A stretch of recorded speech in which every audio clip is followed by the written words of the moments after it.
The first shot shaved splinters off the dead cottonwood and stung Sheriff Kane's cheek with hot dust. His bay screamed, reared, then folded like wet canvas, pinning Kane's leg beneath the saddle. Echoes cracked back and forth along Serpent's Notch, the narrow canyon turning gunfire into thunder.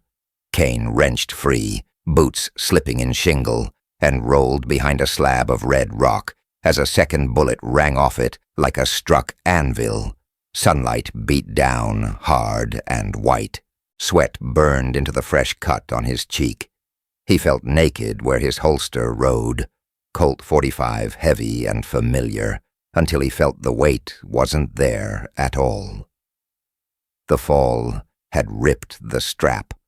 The gun lay in open ground 3 yards away, glinting pearl like a fish, flashing belly up in a stream. "Evening, Sheriff," a voice drawled from somewhere high in the rocks. Not evening, not close. But the confidence in the voice made time feel crooked. "You ain't faster than a rifle." Kane flattened, breathing through grit. He pulled his Winchester from under the fallen saddle and racked it by feel. 2, maybe 3 shooters. Good spacing, different angles, too clean for drifters.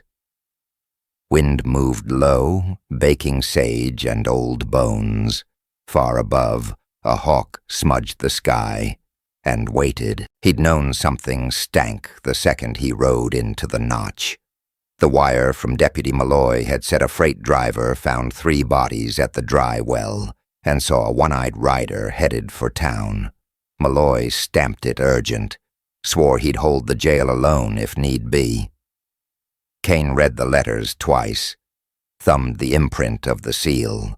The paper smelled like lamp oil and a little like whiskey, which was odd. Malloy never drank on duty. He came anyway. He always came. A pebble clattered to Kane's left. He pivoted and fired. The Winchester boomed. The canyon swallowed it. A man yelped. Another muzzle flash bloomed from the opposite wall. Kane snapped back and shot again, quicker, lower. A hat spun off into space. Dust hung in the heat like breath. He saw movement closer. A thin kid with a kerchief over his face, scrambling on hands and knees between rocks, trying to flank him. The boy couldn't have been 18. He had a pistol in both hands, and terror everywhere else. Kane's sights settled without asking permission. The world went quiet enough to hear his own heartbeat.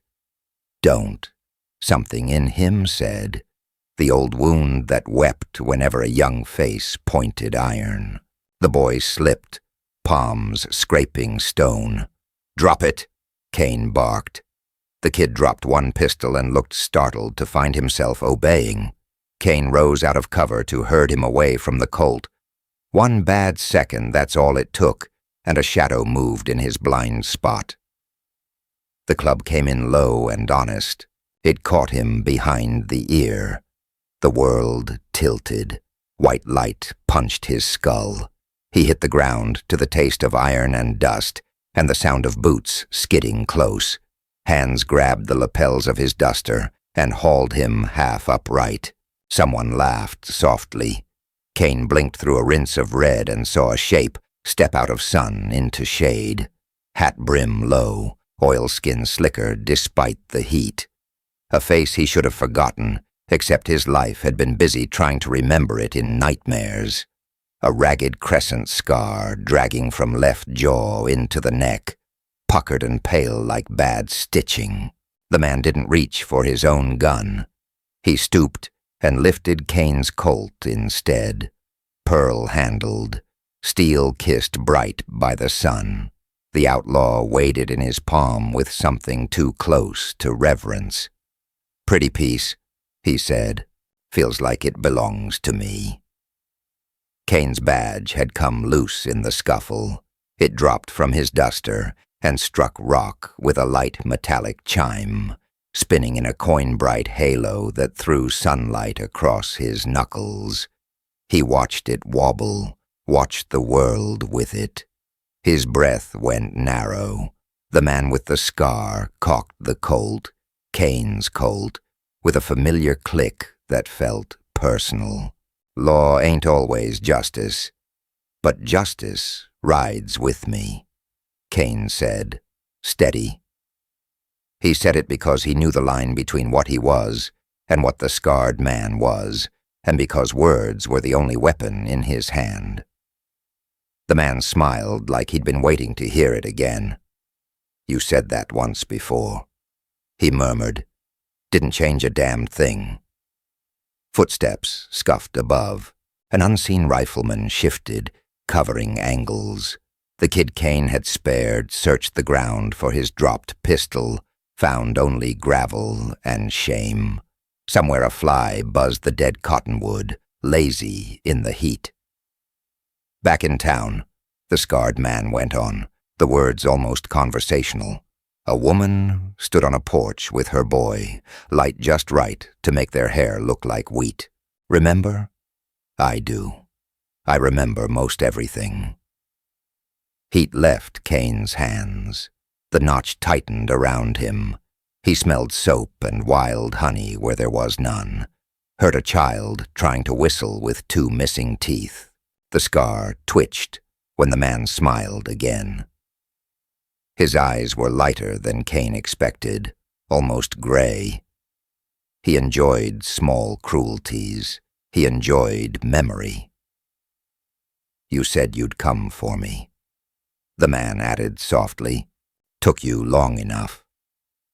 Kane's fingers slid over gravel until they found his badge. He closed his fist around it. The metal was hot as a skillet. It bit his palm and gave him something to hold that wasn't rage. He shifted the weight of the Winchester, let it show he wasn't beaten yet. Drop my gun, he said. Walk away. The laugh again, closer this time. You ain't in a position to bargain, Sheriff. The hammer clicked to full stand. The muzzle pressed under Kane's eye, cold and present, and I've come to return a favor. Wind pushed through the notch and brought the smell of rain that wouldn't fall. A black cloud dragged its hem along the far mesa like a mourning veil. Kane's head rang where the club had found him. He could feel his pulse in the bruise, feel his jaw tighten against the urge to launch himself into that muzzle and end whatever needed ending. Instead, he let his breath out slow.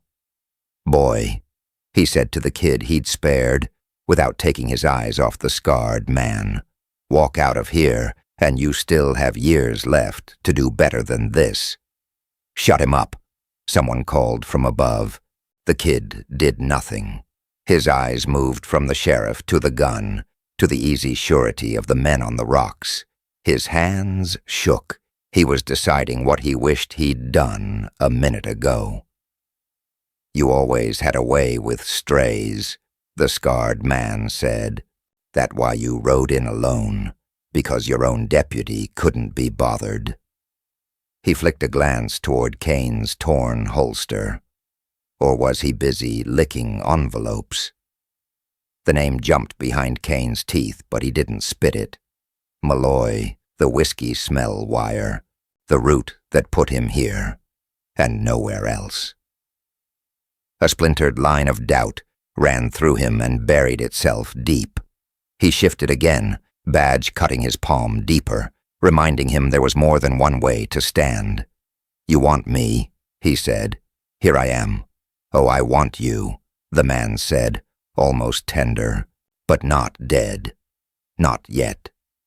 The muzzle lifted from Kane's eye and tapped his temple lightly, like a priest bestowing a blessing. Then the outlaw angled the Colt away and fired twice into the slab above Kane's head. Stone spat sparks and shards. The canyon answered with a rolling snarl. The kid flinched like he'd been shot himself. Tell your town I'm back, the man said over the echo. Tell 'em the funeral bell's warming up its rope. Tell 'em I'm carrying your iron now. He reversed the Colt in his hand and admired the pearl one more time. The sunlight found the mother of pearl and slid across it like water. "Feels right," he said again, almost to himself. "Feels like fate." Bootsteps retreated. Spur chains whispered. Above, the riflemen melted back into angles and heat shimmer. The kid hovered 1 second longer, eyes trying to apologize for something bigger than him, then scrambled after the others. Dust began to settle. The hawk folded its wings and drifted to a new patch of sky. Kane remained crouched in the thin shade, hand closed on his badge until the edges bit, the pain clean in a day that wasn't. He let the Winchester down easy. The world came back in layers. The rattle of the dead cottonwood's leaves, the rasp of insects, the soft sound of his horse's last breath leaving. He stood, spine stiff, calf throbbing where the saddle had pinned him, and felt the hollow weight at his hip like a missing tooth he couldn't stop tonguing. He studied the ground where his colt had lain. Only a smooth mark remained, a white kiss on red stone where steel had warmed and gone. He looked to the notch's mouth. Heat veils already erased their trail. Only a single scuff mark remained near his boot, an imprint of a heel chewed to a star shape. Malloy wore heel plates like that. Always said they made his step quiet. Kane closed his fist around the badge once more, and the little wheel of silver spun in his mind the way it had spun in dust. He pictured an abandoned courthouse no one used anymore because termites had turned the benches into powder. He pictured a rope hanging in its rafters that still creaked when the wind found the broken window. He pictured chains. He pictured shadows. His throat felt dry as old parchment. He reached for his canteen, drank, and tasted rust where water should have been sweet. From far down the trail came the lazy, unhurried clink of spurs returning to town, like a man who had all the time in the world and someone else's gun at his hip. Kane listened until the canyon gave the sound back to him, thin and mean. He slipped the badge into his pocket instead of pinning it on. The metal thudded there like a stone dropped into a well. Then a church bell rang once, far off, a test stroke on a hot afternoon, or a warning. Kane turned his face toward town and started walking, unarmed, dust lifting off his boots in brief ghosts. Behind him, Serpent's Notch watched like a narrow eye. Somewhere ahead a scar smiled, and a name he hadn't spoken aloud in years pressed against his teeth, waiting to be said. Kane walked into town with the canyon's dust still in his throat, and his hat pulled low to keep the glare off the cut that throbbed behind his ear. The main street of Greyhook lay baking under a white noon sun, wagons creaking, a dog asleep in the shade of the freight office, the air stinking of horses and lye soap. Folks looked up, then away. They had the sense to pretend they hadn't noticed a sheriff returning on foot without a sidearm. He kept one hand in his duster pocket, thumb pressed to the hot coin of his badge. The silver star bit his palm like it had teeth. He didn't pin it on yet, not until his hands stopped shaking. Doc Ansel stood outside his office, sleeves rolled, spectacles fogged from the heat. "You look like a man who zigged when he oughta zagged," he said, voice thin as paper. "Patch me where it matters," Kane said. Inside, iodine burned like fire while the doc stitched. Through the open window, Kane heard the church bell give a single testing note, an old habit of the bell ringer after he'd oiled the rope. It sent a ripple of quiet down the street, a soft warning that something in the day wasn't right. Doc tied off the suture with a neat tug. "Saw a stranger this morning," he said, too casual. Oilskin slicker in this heat, scar on the jaw, walked like he'd chewed nails for breakfast. He hesitated, had himself a handsome Colt 45, pearl grip like a lady's comb. Kane's jaw went hard enough to crack a tooth. He watched the dust motes swim through the shaft of light cutting the room. What did he want? Coffee, and for the world to know he wasn't afraid to breathe our air. The doc's eyes flicked to Kane's empty holster. You gonna tell me why that handle looked mighty familiar? Kane slid off the table, tugged the duster straight, and left a smear of dried blood on the door. He didn't answer. Outside, the air felt heavier. Down near the livery, a knot of men parted like water around a thing they wanted no trouble from. Kane followed the quiet. It led him to the gallows. The scaffold's posts made a square shadow on the ground. A fresh rope hung there, new hemp against old wood. The noose looped and stiff like a question mark, creaking idly whenever the breeze wandered by. On the splintered crossbeam, 6 neat scars stared white. Old bullets from old hangings. New marks joined them. A 7th, sharp with sap. Someone had shot the loop clean earlier. Strands of hemp still drifted in the dust like pale hair.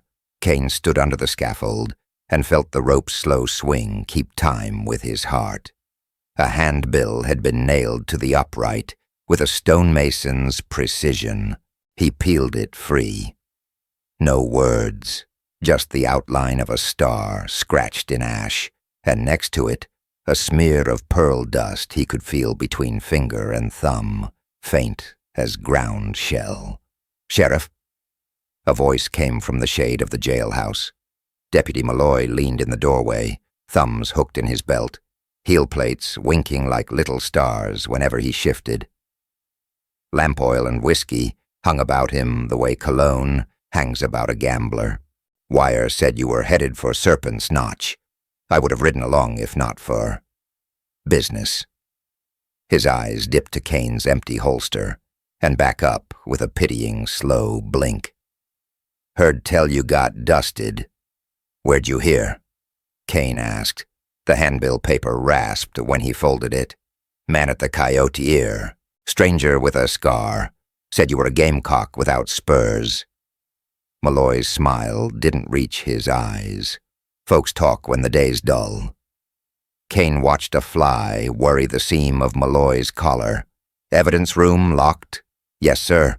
The deputy's fingers tapped his belt, a little staccato. You want me to fetch you the Spencer carbine? We got any left? Kane said. Malloy's tapping stopped. 2, maybe 1, if you don't count the busted sight on. We had 3. Malloy rolled a shoulder. The plate sang a soft star-shaped scrape on the porch plank. Might have lent one out when you were gone. To a posse. You know how it is. People get frightened. They want iron more than sermons. Kane let the silence lean on the deputy until Malloy looked away. The street felt like an eye on him. He left Malloy in the doorway and crossed to the livery.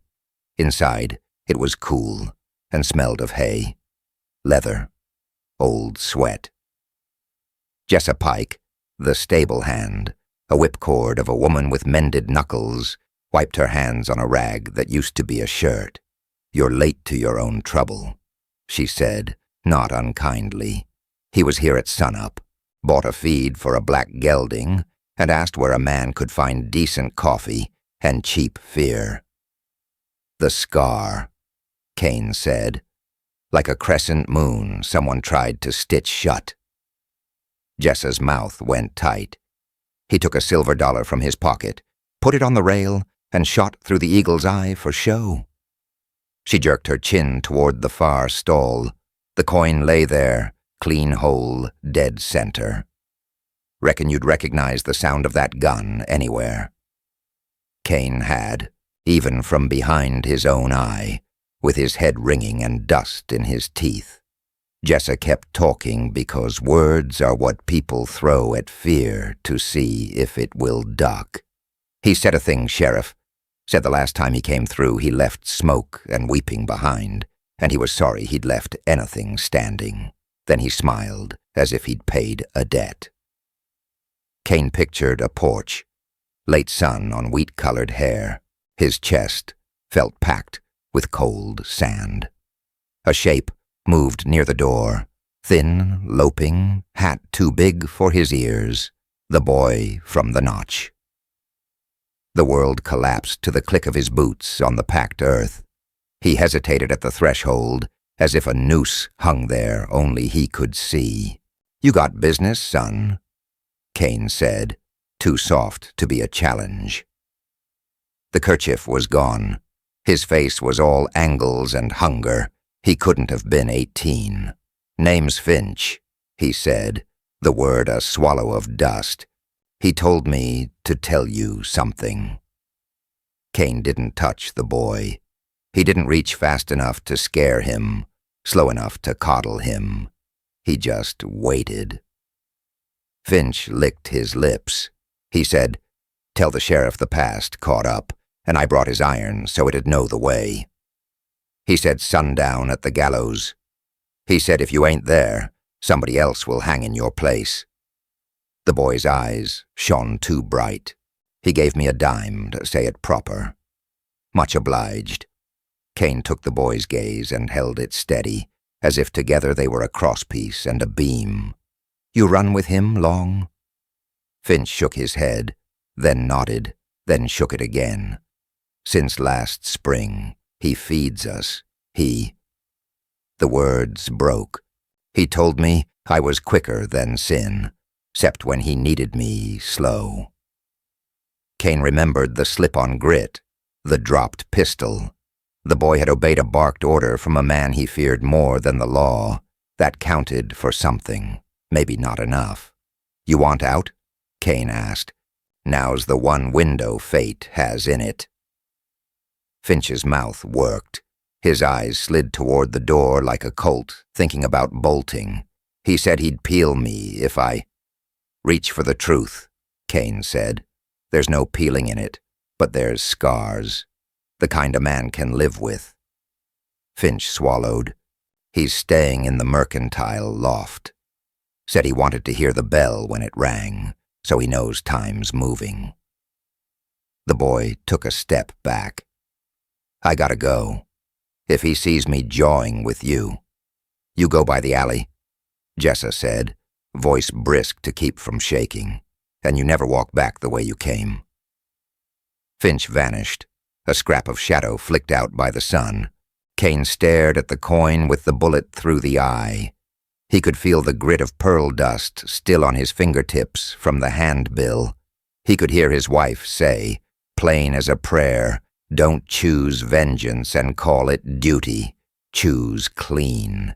In the jail, the safe smelled of old paper. He opened it and found the spare badge he kept for ceremonies tucked in among warrants and unpaid fines. He set it beside his own on the desk. 2 stars looked up at him in the dim, one dulled by fingerprints and anger, one bright as a promise never yet kept. He spun the bright one, watched it wobble and settle, pointing at the door. Malloy leaned on the frame. "You ain't going out there bare," the deputy said. "Ain't smart, Sheriff. Folks in the Coyote Ear are laying bets on your funeral." "You take a bet?" Kane asked. Malloy's smile thinned. "I ain't in the market for dying money." Kane opened the gun rack. One empty space glared like a missing tooth. The remaining carbine felt wrong in his hands, too long for the kind of work the day wanted. He set it back and took a length of chain from the evidence shelf instead, its links cold and honest. "Law ain't the tin on your chest," he said, "or the iron on your hip." He looped the chain over his shoulder. "It's where you choose to stand when men like him draw a circle and call it fate." He stepped into sun that felt like a forge. Across the street, faces crowded the Coyote Ear windows, pupils bright as musket caps. A piano tittered and fell still. Somewhere, a shutter banged once, twice, impatient. The gallows waited, shadow long now, stretching across the street, like a finger pointing to sundown. Then the bell rang, not the church bell, This was nearer, raw. The mercantile's loft window snapped open, and a hand slid Kane's Colt into view. Pearl flashed. The cylinder turned with a lover's purr. The gun cracked once. The rope above the noose jumped, and fresh hemp dust fell like pale snow. The second shot took the bell rope that hung by the courthouse steps, severing it clean. The bell overhead groaned and dropped a half-tone, now a mute iron mouth hanging open. A man leaned into the window, the scar a crescent of bad moonlight across his jaw. He touched the brim of his hat with Kane's Colt, like a gentleman tipping to a lady. "Kane," he called, voice easy as a Sunday lie. "You got 3 hours to crawl under that gallows and die like a lawman, or I start hanging your town by its smaller pieces. 1 for each hour you're late." He fired a third time. The bullet clipped the hat off a boy carrying a sack of flour, spinning it into the street like a tossed plate. The boy froze. The sack split. White powder blew and hung in the hot air like ghost breath.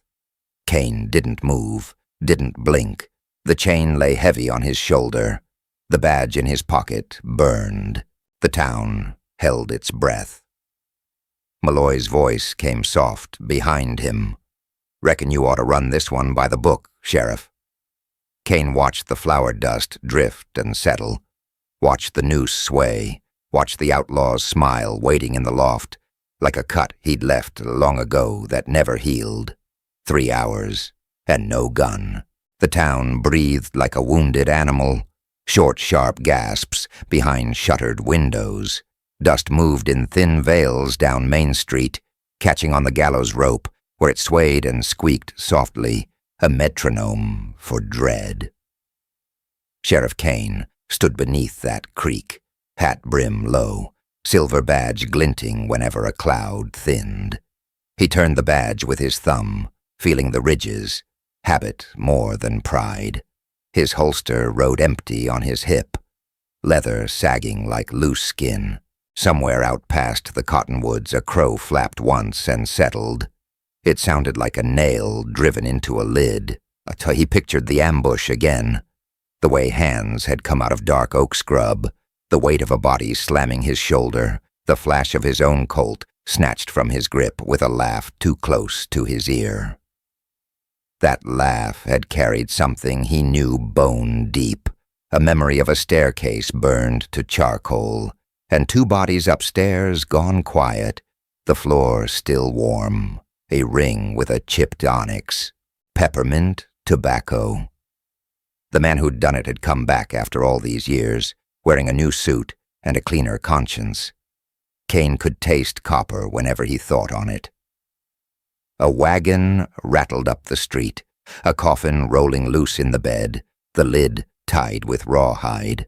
The driver was the undertaker's boy, ears red, eyes too young for what they'd seen. "From the depot, Sheriff," he said, voice cracking. "For you." Kane stared. The boy swallowed. "I didn't peek. Swear it." Kane cut the rawhide with his pocket knife. The lid lifted with a sigh and a puff of resin. Inside, in black velvet like a gentleman's keepsake, lay his Colt .45 with the pearl grip.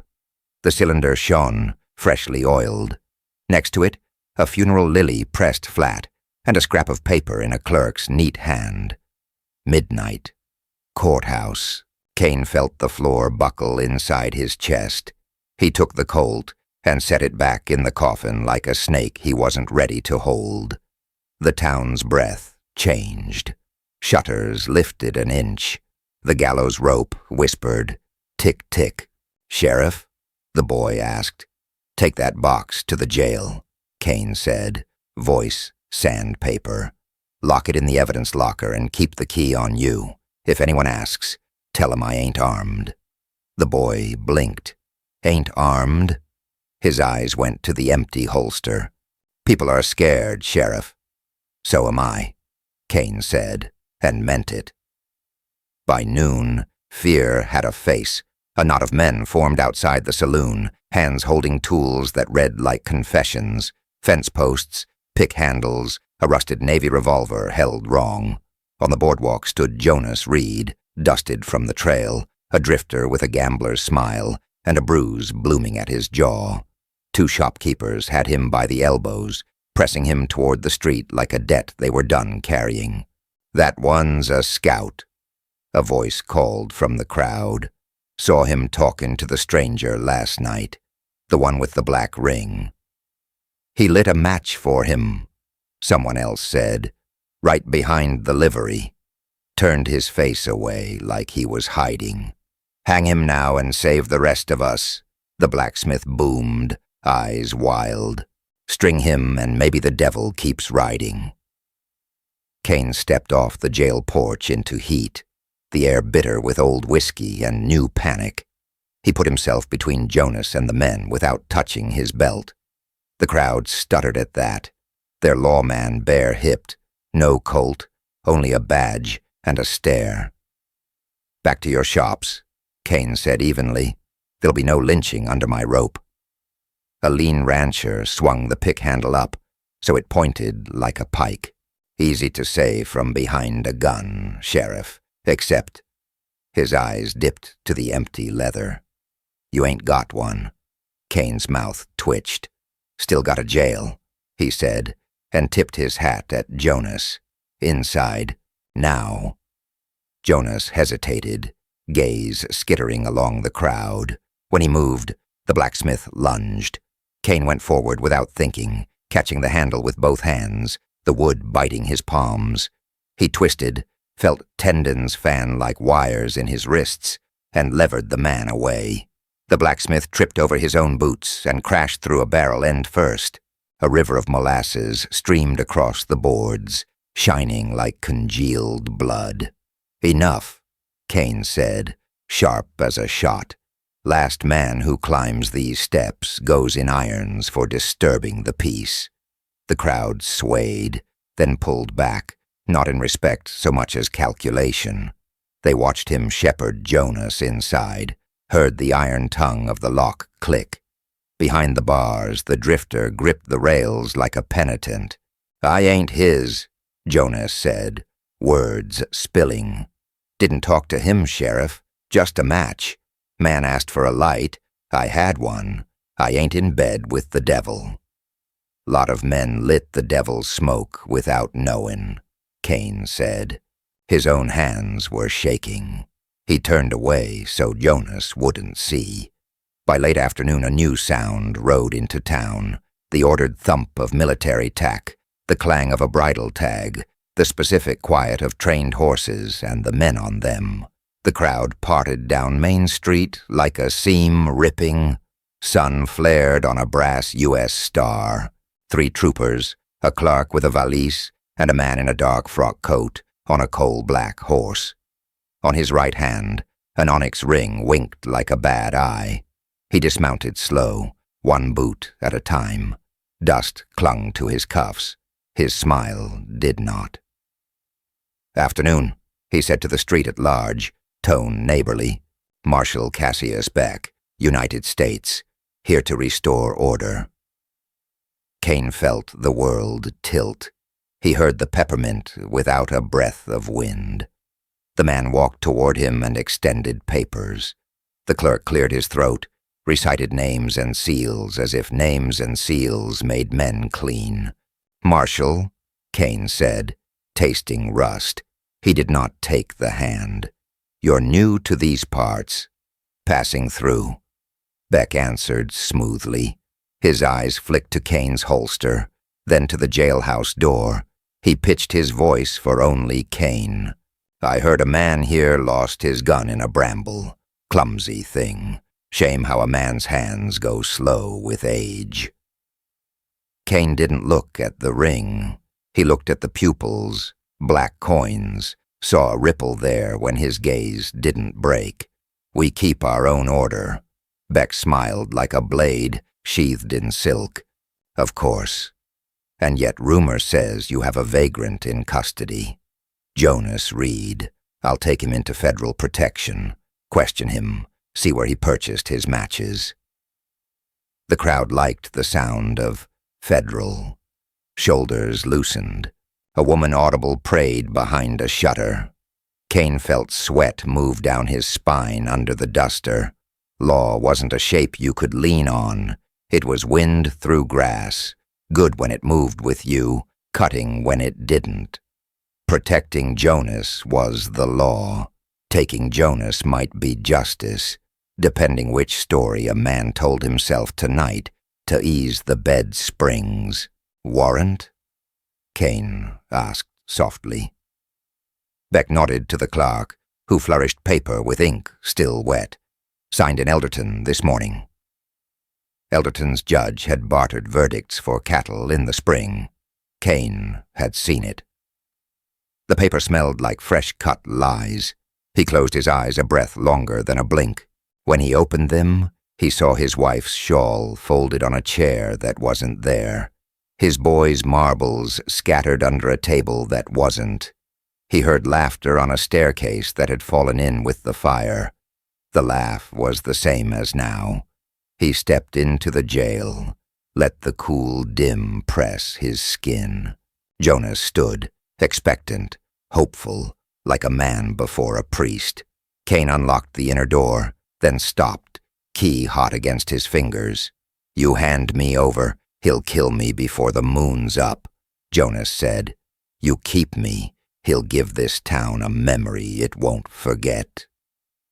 Kane looked at his own palms, at the wood splinters driven in when he'd taken the pick handle. They throbbed in time with the creak of the gallows outside. He remembered a line he'd told himself for years to keep breathing. Law ain't always justice, but justice rides with me. He slid the key back under his vest. You're not leaving this cell, he told Jonas. Not with him. Back in the sunlight, Kane faced Beck. No release, he said. He's my prisoner. The marshal's face didn't change, but something behind it tightened. Brave, he murmured, or foolish. He tilted his head and, still smiling at Kane, spoke to the troopers without looking. Circle the jail. Nobody in, nobody out. The crowd rustled like dry wheat. Fear shifted its weight from foot to foot. Beck removed a silver pocket watch and clicked it open. Midnight, he said, the word precise, savoring. Courthouse. There's a matter we should discuss in private, Sheriff. Your note said as much, Kane answered. He saw the coffin through the wall, the lily pressed thin and pale as a starved face. He saw a different note years ago, nailed to a door with a knife. Beck leaned in close enough that Kane smelled peppermint and something chemical beneath it, whispered, Didn't she sing, Kane, on the stairs? I liked the way she sang. The world narrowed until there were only two heartbeats in it, Kane's and the man who needed killing. He didn't move.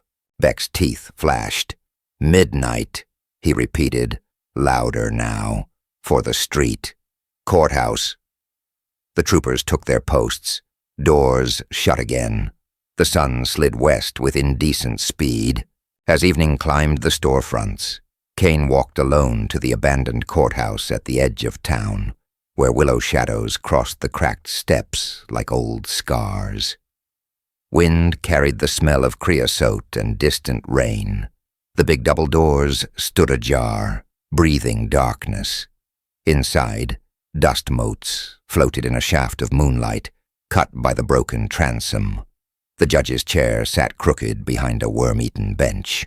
On the backrest, nailed neatly through the leather, hung Kane's Colt, .45 by its trigger guard, turning on a length of rawhide, so the pearl grip caught the light, flashed, disappeared, flashed again. Beneath it, on the bench, lay 6 iron shackles and a folded shawl, the same woven pattern his wife had worn, miraculously clean, impossibly present.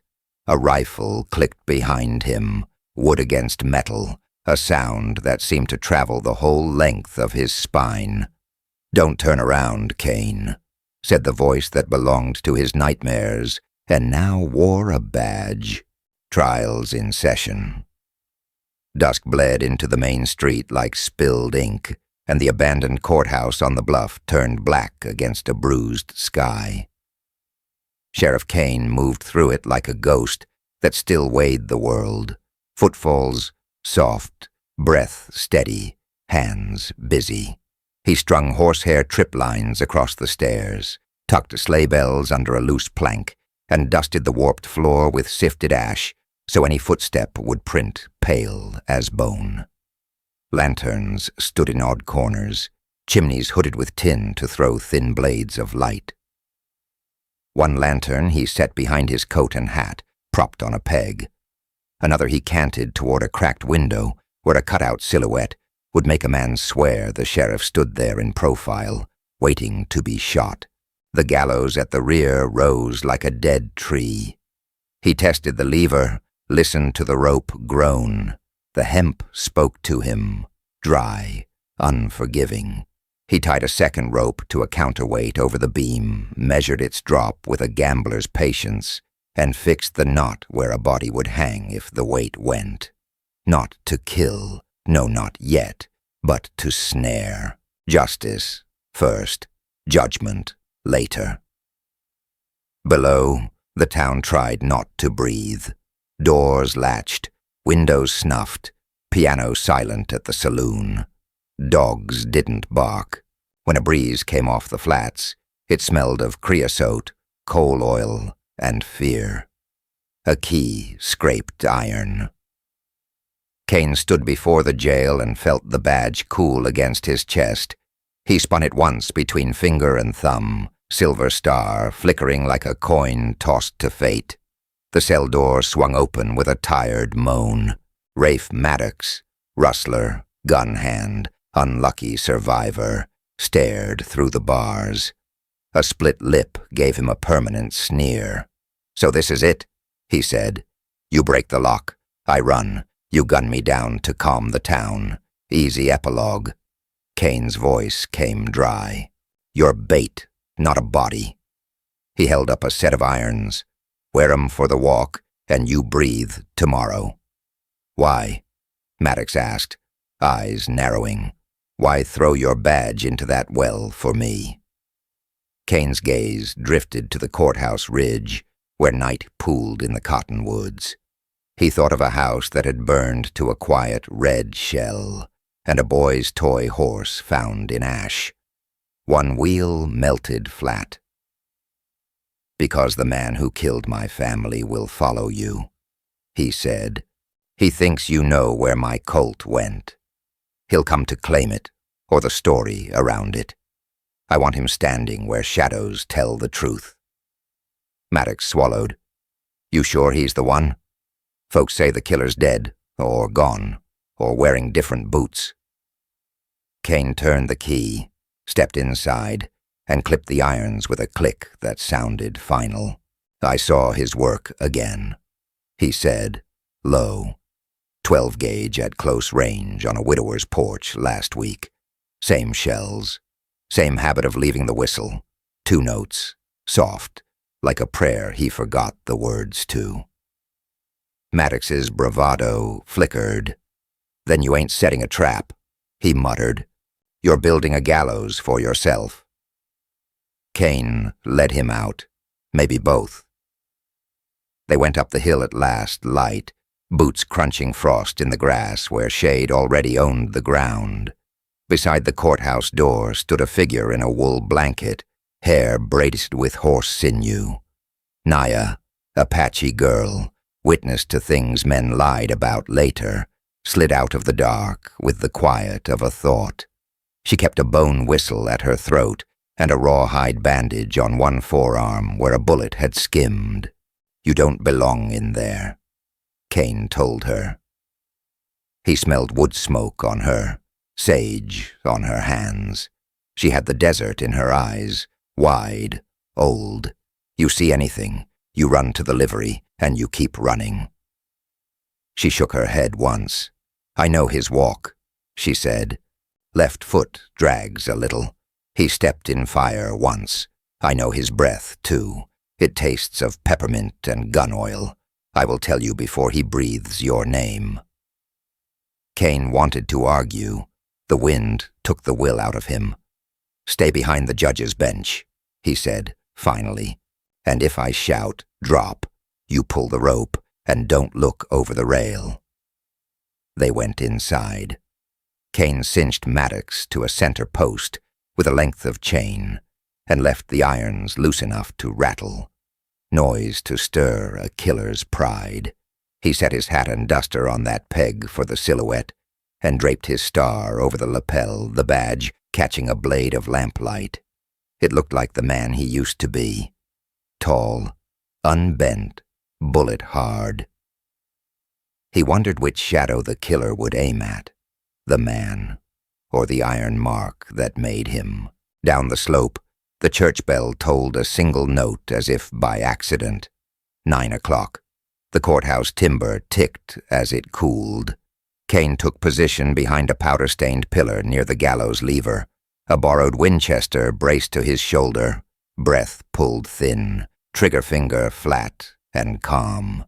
He had no sidearm. The Colt was still lost to the world or in a monster's hand. He thumbed the rifle's hammer back until it clicked. The door opened the way a liar smiles, slow, careful, meant to distract. Boots came soft on pine, then softer when they found the ash. The smell arrived first. Peppermint, gun oil, a sour ghost of whiskey. A shadow cut across the judge's bench. Naya's fingers tightened on the rope, knuckles pale.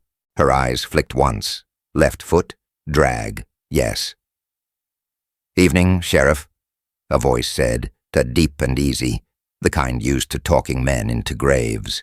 Terrible thing, what fear does to a town. Terrible thing, what grief does to a man.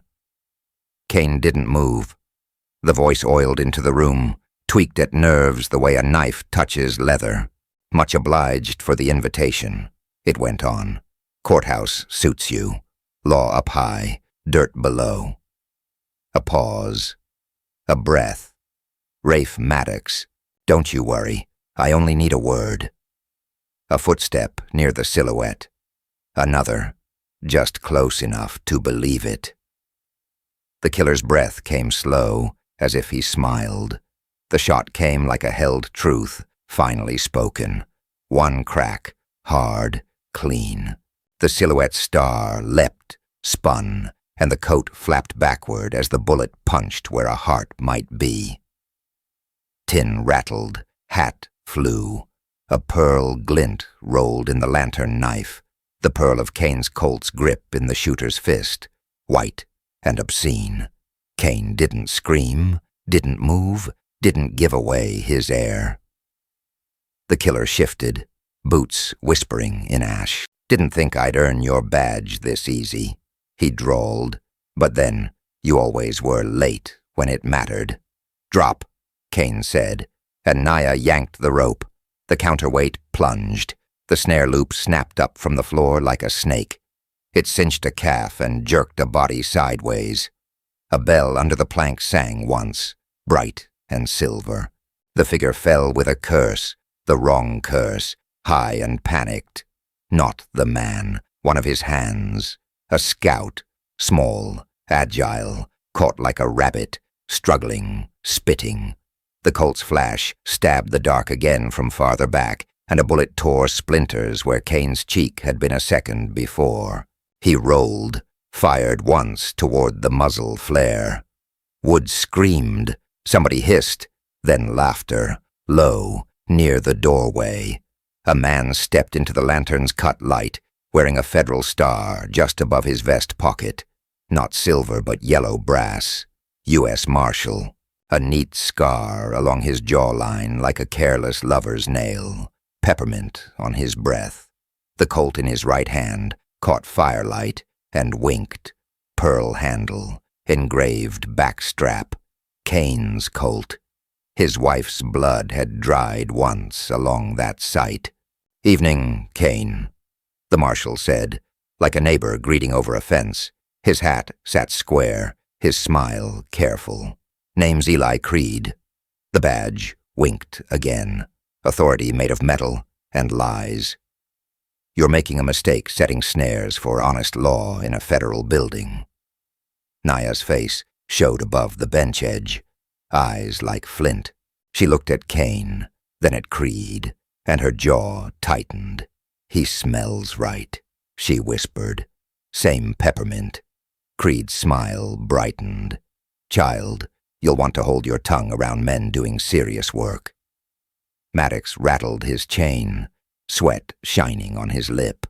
He took your colt off a dead deputy up by Red Hollow, he blurted. Said a trophy ought to ride with a real hand, not a ghost. Called you a ghost, Sheriff. Kane breathed once through his nose, kept the rifle steady. You burned my house, he said quietly. Creed's eyes softened, almost kindly. I arrived late. Fire was an accident. Bandits. I did what I could. He lowered his chin the way priests do when lying to widows. But if it eases you, I found your boy. He didn't suffer long. The line touched a live wire in Kane's bones. He heard the night go narrow around him. You ain't a lawman, he said. You're a man who found a badge to hide behind. Creed's gaze flicked to the gallows lever, back to Kane's sights. He eased a half step right. Testing. We could talk, he murmured, or you could drop that rifle and let the federal office finish federal business. Hand Maddox over. You keep your town quiet. I keep my secrets. Law ain't always justice, Kane said, the words tasting like iron. But justice rides with me. He squeezed. Creed dove. The shot rung a lantern and glass went to stars. Darkness swung. A new gun roared from behind the judge's bench. Not Kane's. Too high and fast. Naya had found the derringer Kane hid under the ledger. Her shot took Creed's hat clean, split the crown, sent it spinning. The marshal hit the floor and came up with a shape clamped under his off arm. The bone whistle hung empty on its cord. Creed had Naya by the wrist now, dragged into his shadow. Colt pressed to her temple so tight the pearl print showed in her skin. Her breath came ragged. The rope burned her palm where she'd pulled for Kane. The bells under the plank chimed once somewhere, stupid as sheep. Too late, too light. Lay the badge down, Creed said softly. All honey gone, only poison left, or the girl dies before you say your boy's name again. Kane felt the star on his chest, cold, heavy, all his choices hammered into 5 points. He watched the colt's big mouth touch Naya's skin, watched the tremble that tried to be courage, heard his own heartbeat counting the space between death and what a man is. He unpinned the badge. On the back of it, the light caught something he'd never seen. Shallow letters scratched into the metal like a secret prayer. Not his hand, not his will. A date, a name, a mark he recognized too late.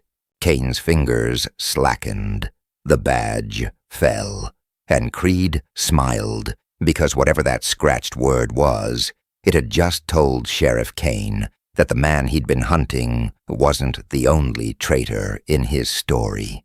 Rain hissed against the jailhouse roof like 1,000 snakes.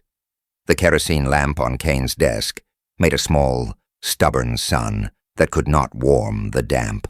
Iron keys sweated on a nail. His silver badge lay beside a blotter, inked with names and dates, and the thin thread of lies that men told to survive. He rolled the badge with one finger, felt its weight turn, and listened to the prisoner breathe.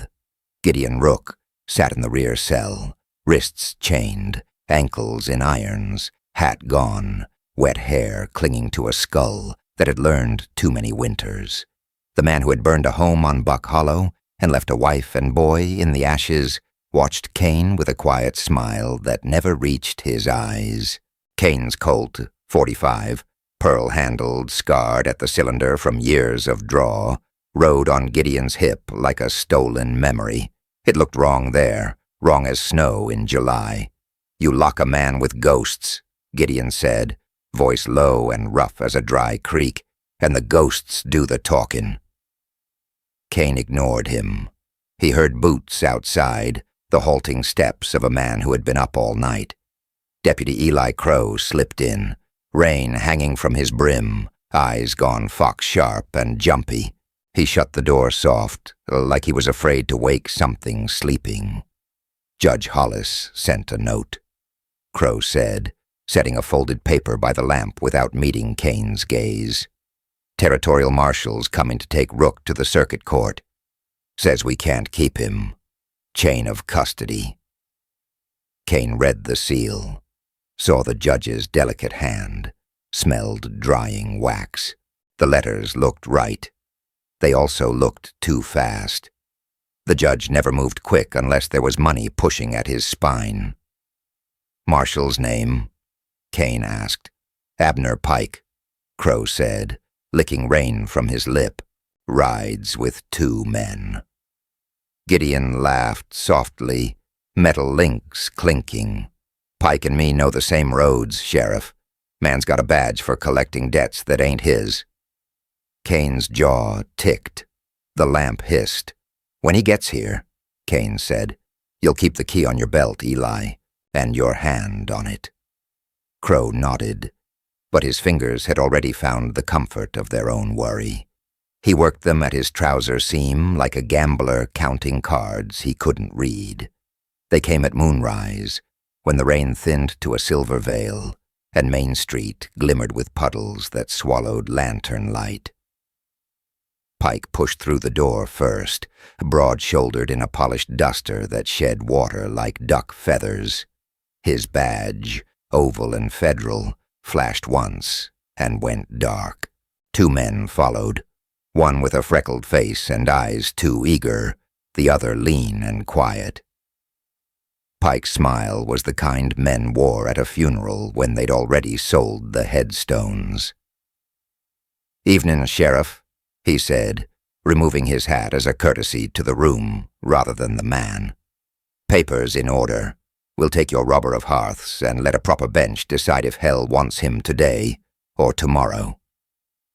Kane stood, so the lamp drew a hard line across his scar. "He stands under my roof," he said. "I'll see him to the gallows myself." "Gallows ain't yours to promise," Pike replied, still smiling. He laid the writ beside the badge. Wax was real. Ink was fresh. The judge's name looked like the judge's name. It still smelled like a lie to Kane's nose. He'd hunted enough men to know when paper walked ahead of a bullet. Pike's men drifted by the cells to look Gideon over, one whistling a church hymn off-key.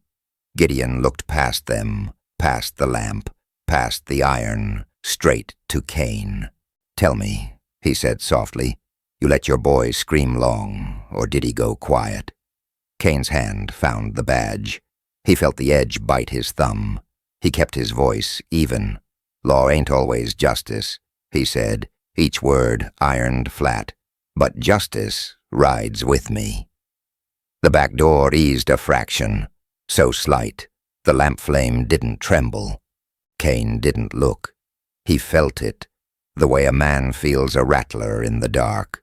The smell of cold night moved, and in that ribbon of fresh air was a hint of cigar that didn't belong. "Marshal," Kane said without taking his eyes off Gideon, "if you're coming honest, you'll leave your men and your extra keys outside." Pike's smile cooled. "You calling me crooked, Sheriff?" "I'm calling this town mine until the judge signs his own soul," Kane said. "Crow, keep the back door bolted." Silence, then a slow click, like a man changing his mind. Eli Crow stood with his hand not on the bolt, but near it, torn between two hungers, one for safety, one for pay. His eyes went to the floor. Pike watched it land. Sometimes a man's got to choose which roof keeps him dry, the marshal said lightly, as if noting the weather. He raised a hand, and everything happened at once. The back door blew inward, a gust of wet wind and a shape in oilskins shouldering through. The quiet one by Pike threw a burlap-wrapped bottle. It burst on the lamp and drowned the flame in a choking flood of smoke and coal oil. The room went to shadows and coughing. In the dark, iron sang, Crow's keys spinning off the nail into an open palm that wasn't his. Kane moved toward the sound like a cut dog to a howl. A body hit him low, the eager kid, clumsy in close quarters. Kane felt teeth snap at his ear, drove an elbow back, and heard a breath leave somebody like a prayer. A gun thundered. Light flowered white across smoke, and the smell of burned powder slapped the damp like a hot hand. When the smoke thinned, the lamp lay belly up, flame guttering inside its glass. Eli Crow stood, pale, breathing hard, his hand outstretched through the bars. Empty. Gideon's chains hung open like dead snakes. Gideon himself stood at the gate of the cell, Kane's pearl-handled Colt leveled not at the sheriff, but at his badge on the desk. "Always did like a pretty trinket," he said. He fired. The badge leapt, whirled, and clattered into the floorboards with a pure, unnatural ring that silenced the room. The smell of scorched tin mixed with oil. The symbol of what was right went spinning into the mud tracked in from the street. Pike holstered his pistol as if they'd merely stamped a paper. "Transfer concludes," he said. Kane took a step. The quiet man lifted a scattergun and spoke for the first time, voice mild. "Don't." Eli Crow swallowed and found his courage the way men find a lost coin, with shame bringing a blush. "I'm sorry, Sheriff," he said without looking up. "There ain't enough money to bury the dead that follow this man. I got a mama keeps coffin. Open your mouth 1 inch more," Kane said softly, "and you'll spend the rest of your days spittin' through it." A bell tolled somewhere, slow and mournful. Not church. The yard gallows, rain ticking off its beam. Pike tilted his head toward the sound. "Judge likes his rope oiled," he said. "Keeps it from squealing." They moved as one body then, the marshal and his 2 men and Gideon, with the stolen Colt, crowding toward the door with law wrapped around sin, like ribbon on a coffin. Kane stepped into their path. The scattergun looked at his chest with both black eyes. "You pull that trigger," Kane said, voice a level piece of desert, "and you better pray I die." Pike's smile, patient, experienced, returned. "No prayers in my line, Sheriff. Just receipts." He shifted his weight, letting the quiet man edge past. The door swung. Cold air poured in. Rain wrote its own law on the step. Gideon paused with one boot over the threshold and turned back. "You want the truth?" he said, eyes bright as fresh-cut steel. "I didn't pick your house by chance. I was sent. I was paid. You've been chasing the wrong ghost." Kane's hands remembered the weight of rope, the scrape of pine box. "Who?" Gideon's grin sharpened. "Ask the judge why he signs so fast." He touched 2 fingers to the brim he wasn't wearing and stepped into the rain. The scattergun man followed. The eager kid limped after, blood trickling down his ear, leaving a bright breadcrumb trail for anyone with the will to hunt. Pike paused last, hat in hand again, the performance tidy. He glanced at the fallen badge. "You can leave it there if it makes the choice easier," he said. Kane stared at him until rain beat it on the marshal's lashes. "I'll carry it," he said, picking the dented star up from the wet and pinning it back over his heart, "so folks know what I'm about to break." Pike's eyes narrowed a fraction. "Careful, Sheriff. Rope works on lawmen, same as outlaws." He left with the smell of expensive tobacco in his wake. The door shut. The room breathed. Rain talked on the roof. Eli Crow sagged against the wall like a man who'd found out what kind of man he was, and hated it. "I ain't worth savin'," he whispered, "but my mama." Kane holstered empty hands. He picked up the keys Crow had missed and weighed them, cold iron tapping his palm. The gallows bell tolled again, counting a town's patience. Outside, boots splashed. A horse snorted. Far off, a train wailed through the cut, long and hungry. Kane looked toward the abandoned courthouse, its windows black and blind across the square. He could see the judge's lantern burning faint as a star behind a drawn shade. "Lock the front," Kane said. "Bar the back. If anyone asks, tell 'em the sheriff is taking a walk." "Where?" Crow croaked. Kane set the lamp upright, coaxed its flame back with a practiced breath, and watched smoke draw clean.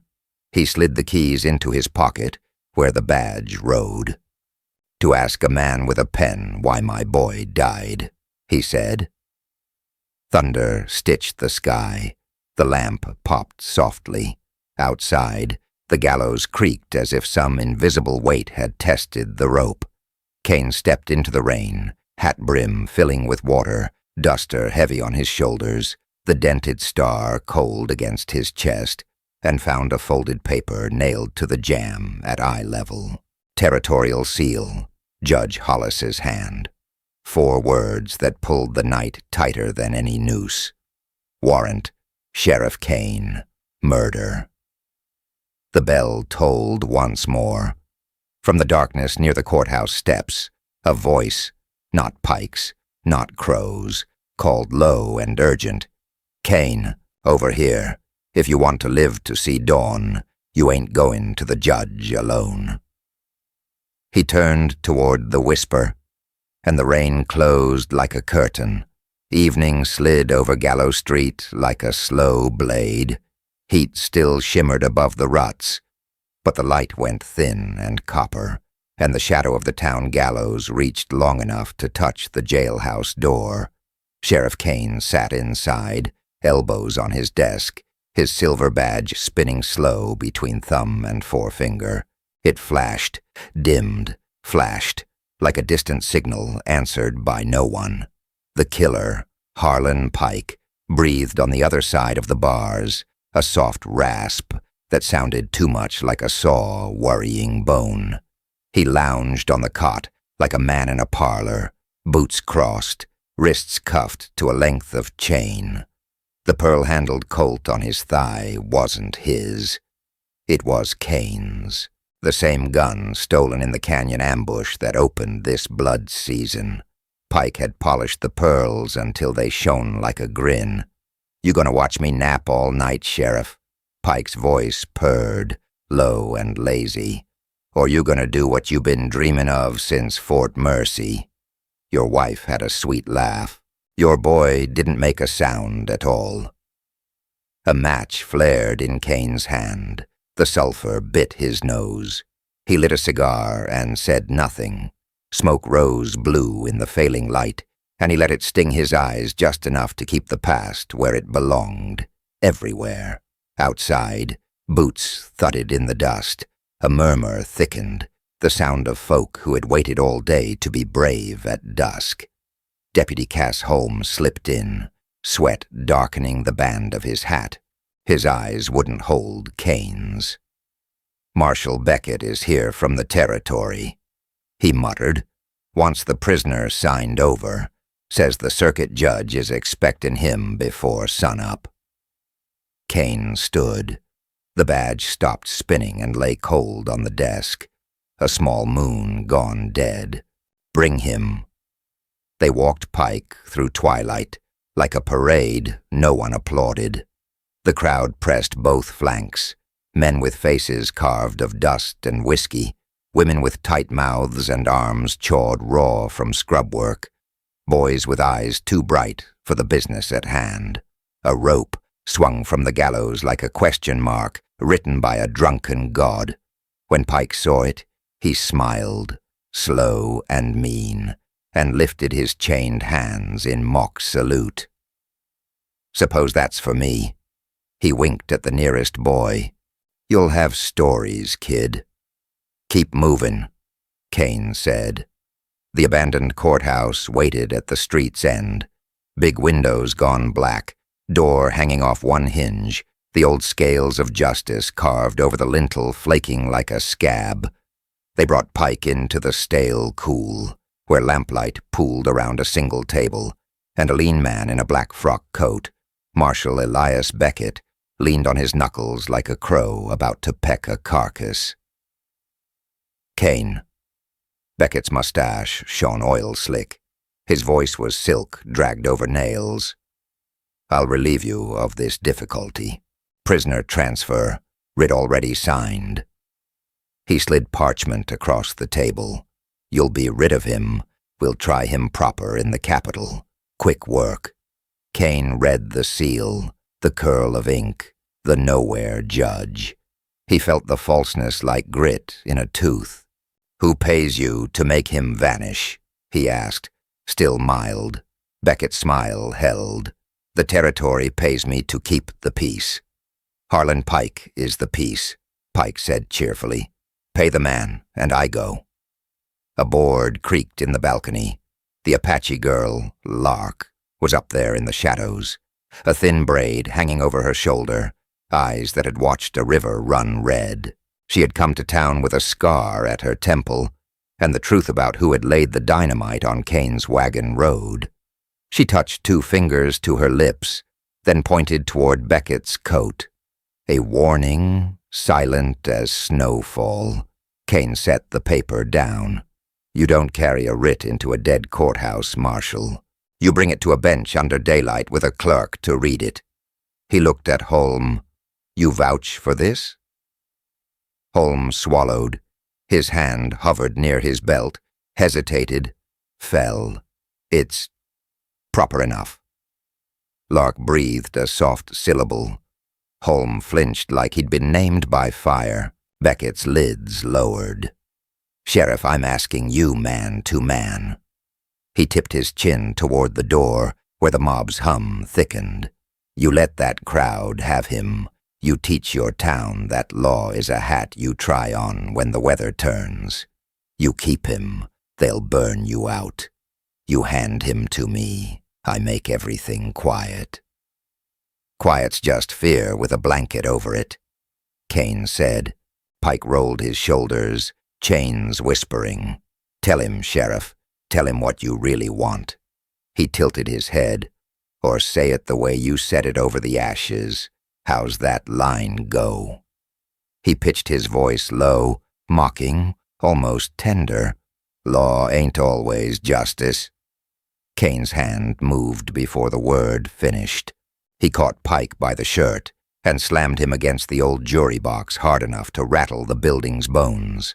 The chain snapped taut and sang. For a breath, the only sounds were rope creak outside, and Kane's breath sawing through his teeth. He saw his wife's hair full of cinder light. He saw his boy's small boot, heel down in dust. Holmes' pistol scraped leather. Lark's whisper came knife-thin. "Careful, Sheriff." Kane's fingers left Pike's shirt. He stepped back and worked his jaw until the world steadied. Smoke from his cigar had gone out. He set it on the table like a spent prayer. "Listen close," he said, and his voice was iron pulled from water. "Law ain't always justice, but justice rides with me."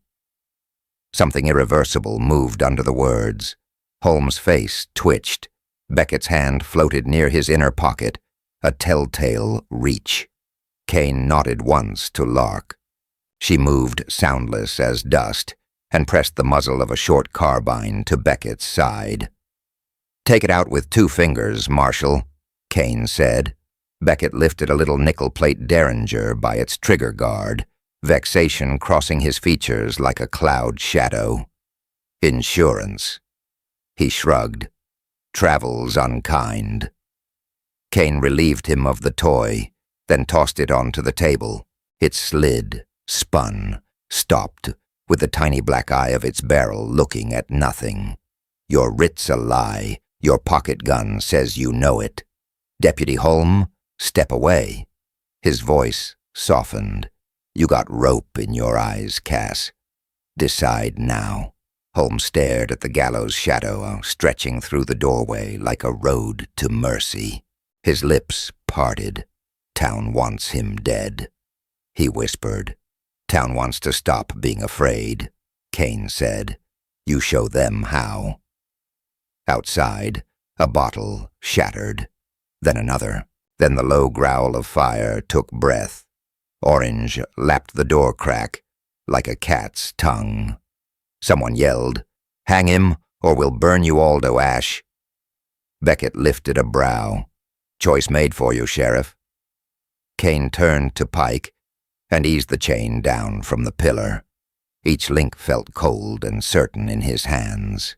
He drew out a pair of iron shackles with a memory-stained weight and locked them around Pike's ankles. "You're going to trial," he said. "You'll stand on timber and hear your sentence, and when your neck finds its law, I'll be there to make sure it's justice." Pike's laughter came light as dust. "Judge can't hang a ghost." "Then stop being one." Kane jerked the chain. "Move." They pushed through the heat. Sparks bit Kane's duster and popped on his skin. The wood threshold was a rib cage, blazing. Lark came behind, rifle shouldered, cheeks lit, hell red by reflection. The crowd surged, then stuttered. No one had expected the sheriff to walk his devil into open flame. "Back," Kane shouted, and the word cracked the night. "Any man raises a hand, I raise him higher on that beam. We do this by the book." A thick-shouldered rancher spat. "Book didn't keep our daughters safe." Kane met his eye. "The book's only as strong as the hand that holds it." He hauled Pike beneath the gallows. Heat pressed from the burning courthouse at their backs. The air tasted of sap and whiskey and fear. Kane felt the town deciding all at once, whether to step forward and be better or lunge and be worse forever. Pike tilted his head toward his shoulder, speaking low, almost intimate. "Last chance, Sheriff. You kill me now, it dies with me." "What does?" Pike's smile was a cut in the dark. "The name you never found, the one who paid me at Fort Mercy. I was just a hand with a torch. The mind wore a judge's robe." The rope above them swayed in the heated air with a sleepy creak. A woman in the crowd sobbed once. Holmes stood off Kane's right, sweat bright on his temple, torn clean in two. "Who?" Kane murmured. Pike leaned closer, breath hot with smoke. "Ask Beckett, which judge signs writs nobody sees." A rifle hammered the night. Flat, close, familiar. The pearl-handled Colt twitched on Pike's belt, a cruel little gleam. Kane turned toward the flash on instinct and saw a figure at the hotel balcony across the street, hat brim low, coat dark, his own stolen gun braced two-handed. The shot took the noose rope above them and cut it clean. The coil fell, coiling around Kane's boots like a startled snake. The crowd screamed. Beckett dove. Holmes' gun finally cleared leather. Kane looked up into the balcony smoke and saw the shadow steadying for a second shot. His gun, his name, his past, aimed square at his heart, and knew there was no more middle road left to walk. The second shot from the hotel balcony came like a knuckle on a coffin lid. Kane moved before the sound finished, yanking the chain at Pike's ankles, dragging the shackled killer sideways as the bullet chewed a pale groove across the gallows beam where Kane's head had been. Heat from the burning courthouse rolled across the square. Sparks lifted, gold and frantic. The town became a single breath, held too long. "Balcony," Deputy Holm barked, finally clearing leather. His first round smashed a hotel lantern and painted the shooter in sudden fire, hat brim low, jaw cross, hatched by an ugly crescent scar, onyx ring bright as a wet eye. Kane knew the scent that rode the wind to him. Peppermint and gun oil. Marshal Elias Beckett, Cassius Beck in yesterday's papers, Eli Creed in another county's memory, smiled around the flash and braced with two hands. Kane's Colt, .45, gleamed white in the firelight, pearl grip obscene in a borrowed palm. Naya, whom the town had started calling Lark for the way her voice found heights when warning, whistled once, sharp as a hawk cry. The sound knifed across the square. The crowd flinched toward the courthouse. Beckett's pupils flicked that way, and Holmes' second shot cut a ribbon from his coat. Beckett dropped from the balcony, hit the awning, crashed to the street in a scooped avalanche of canvas and dust, and came up, fast, Colt already thirsty. Kane hauled Pike under the gallows and snapped the chain around the post. "You stay breathing," he said. "That's a promise and a sentence." "Much obliged," Pike drawled and showed his teeth. "Judge won't be." "Judge Hollis won't be much of anything," a new voice said, cool and dry as paper. The judge himself stood in the courthouse doorway that now burned like a wound, his clerk at his elbow with a valise stuffed and buckled. Two hired guns in city coats flanked him, rifles level. "Sheriff Kane," Hollis called. "By authority of the territory, you're under arrest for murder and arson. Lay down your badge." "Come take it," Kane said. Beckett laughed low and easy, rolling to his feet. "Let's not crowd the man," he said, Colt tracking like a compass that always found north. "He still owes me a midnight." His eyes slid to Pike, then back. "You do love your gallows, Sheriff. You build them anywhere you stand. Law's got to stand somewhere," Kane said. His palms stung where rope fibers had burned them, even on scorched ground. Beckett's smile thinned. "Law ain't always justice," he murmured, mocking. "But justice rides with me." He waggled the Colt. "Hear it purr?"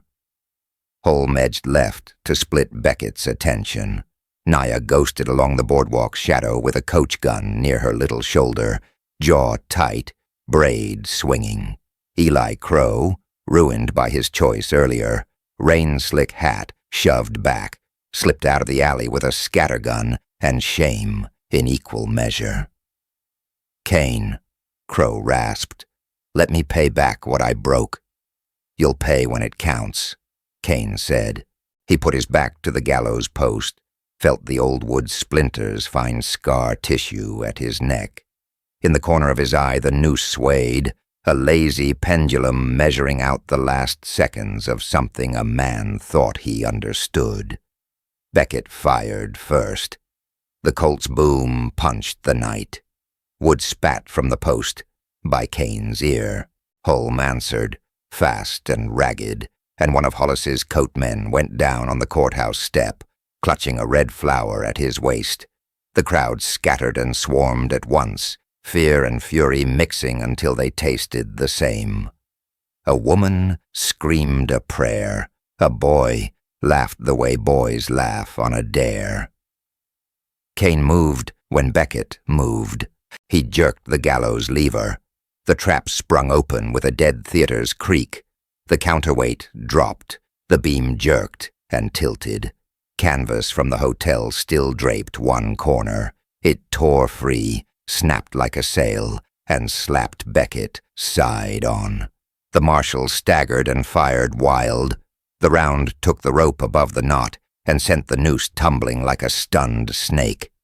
Kane lunged into that hard rain of hemp, wrapped an arm through the coil, and heaved.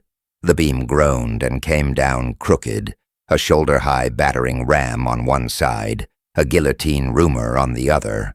It hit Kane across the back and drove him to a knee. Pain flashed white, his breath went hot and bright and thin. The world narrowed to grit under his teeth and the gunmetal smell of blood. Through the splintered X of timber, Beckett came, coat torn, hat gone, hair plastered to his skull with sweat. Pearl-handled Colt steady as a sermon. Pinned under the beam, Kane found his choice, waiting at last. Reach for the badge on his chest and shout the town into stillness, or reach for the gun that had once known the measure of his hand and end a life without a bench to bless it. Say it, Beckett whispered, close enough that peppermint burned. Say you were always late. Kane reached, not for the badge, not yet, but for the chain at Pike's ankles. He yanked hard. Iron screamed. The post shifted. The beam slid half an inch. Enough. He slid a shoulder free and surged forward, catching Beckett's gun arm at the wrist. The Colt barked. Heat seared Kane's sleeve. The round took a lock of his hair and went to die in the hotel sign with a tidy thwack. They grappled. It wasn't clean. There were no rules. Beckett fought like a man who thought grace was for other people. He slammed the Colt's barrel into Kane's temple. Kane saw stars, clung tighter, felt the smooth pearl bite into his palm, an old friend gone to a stranger. He could smell his own fear, and something else beneath it, coal oil and ash from a long-ago night. Fort Mercy, Kane said through his teeth. Beckett's eyes flashed with pleasure at the pain. She sang, he murmured, I told you. The words lit the fuse. Kane drove his forehead into Beckett's nose. Cartilage crunched. Beckett howled and went slack just long enough. The Colt turned like it wanted to. Kane's finger found the bite of the trigger the way a tongue finds an old scar. Holmes shouted, Sheriff, in a voice raw with warning. Kane didn't shoot. He twisted. The Colt's butt came down across Beckett's jaw with a crack that rang true. Beckett reeled. Kane hit him again and again until the pearl showed a hairline fracture like a white lightning bolt.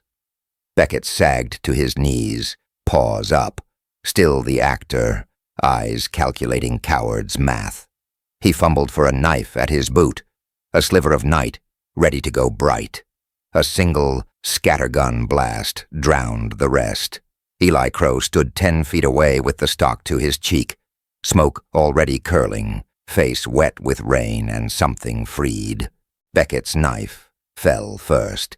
Then Beckett followed it, shoulders folding like a tent with a snapped pole. He landed on his back under the leaning beam, mouth open to the dawn he wasn't going to see. For a moment, nobody moved. Naya's breath hissed through her teeth. Holmes' pistol finally pointed at the ground. The crowd's noise receded from a roar to the ragged whisper that follows a cyclone. Judge Hollis turned to run. Naya moved. She cut him off at the courthouse steps, with the coach gun easy in her hands, and a look that promised no more running for anyone. Paper in your case, she said to him, voice steady. Show the town what you sign in the dark. Kane stood, slow as a man coming back from ice water, and stepped to Beckett's body. He picked up the Colt. It felt like a door swinging home on a hinge that knew the house. The pearl was cracked now, a flaw fine as a spider strand. He thumbed the cylinder. Fresh oil, clean chambers. He looked over the sights and saw his town, burned edges, frightened hearts, a gallows listing, a judge with a valise bulging like a lie. Holm yanked the valise open. Writs slid out with a soft hush, like dresses falling from pegs. Blank warrants ready for names, receipts for services rendered, a ledger with columns that put prices beside lives. At the back, tucked into a sleeve, a flattened funeral lily and a scribble burned into a brass star's backside. Hall, and a date matching the night of Fort Mercy. The scratch that had caught Kane's eye in Part 4 was not the work of chance, but of a dying hand telling truth with the last edge it could find. By thunder, someone breathed. The judge paid him. Hollis tried to swell with authority. The words shrank in his mouth. Those are administrative. Put him in irons, Kane said. Holm took the judge's wrists. The iron clicked. It sounded right. Dawn shouldered up over the ridge then. The light out came red first, then gold, striking the gallows rope and the courthouse windows and the silver badge on Kane's chest. He reached up and unpinned the star. For a heartbeat he felt every weight it had carried. Names, choices, nights without sleep, the smell of whiskey, the sound of a boy's boot tapping under a table. He closed his fist, opened it. The badge fell. It spun once in the dust and lay there catching the newborn sun, a bright coin no longer in any man's pocket. Kane holstered the Colt. A weapon returned, not forgiven, and looked at the faces gathered, meeting each pair of eyes like a promise he meant to keep. Holm, he said, voice quiet. You'll take the bench until the circuit sends a clean one. No more paper hung in the dark. No more names bought like cattle. Holm nodded, throat working. Crow wiped his face with the back of his sleeve and looked at the smoke-torn sky, like it might finally rain honest. Naya slung the coach gun and stood with her chin high, bone whistle bright at her throat. Kane stepped off the scaffold and walked through the sunrise, the Colt heavy at his hip, the badge behind him in the dust. The town watched him go, and in their eyes he saw fear thinning, hope learning how to stand, and an old grief stepping back to make room for something else. He didn't look back at the fallen star. He didn't need to. They would say later that dawn came red because the night had been long, but Kane knew better. Blood dawn was the color of truth when it finally shows its face. He had carried the badge until it became a question more than an answer, until the star's 5 points cut him every time he breathed. Justice was not the tin on a man's chest, or the ink on a paper, not when the ink was bought and the tin was used to blind the weak. Justice, when it mattered, was where a man stood while the wrong kind of law tried to move him. He had chosen, not cleanly, not without cost. He had chosen to keep a boy from becoming what he aimed at, to keep a town from turning riot into ritual, to keep himself from shooting a memory and calling it God. The Colt on his hip felt like a sin returned and a vow remade. The badge in the dust felt like confession. Others would pick it up. Better hands, he hoped, steadier hearts. His would stay empty a while, because some roads a man rides alone so that others don't have to. He touched the Colt once, then let his hand fall. Law ain't always justice, but justice rides with me.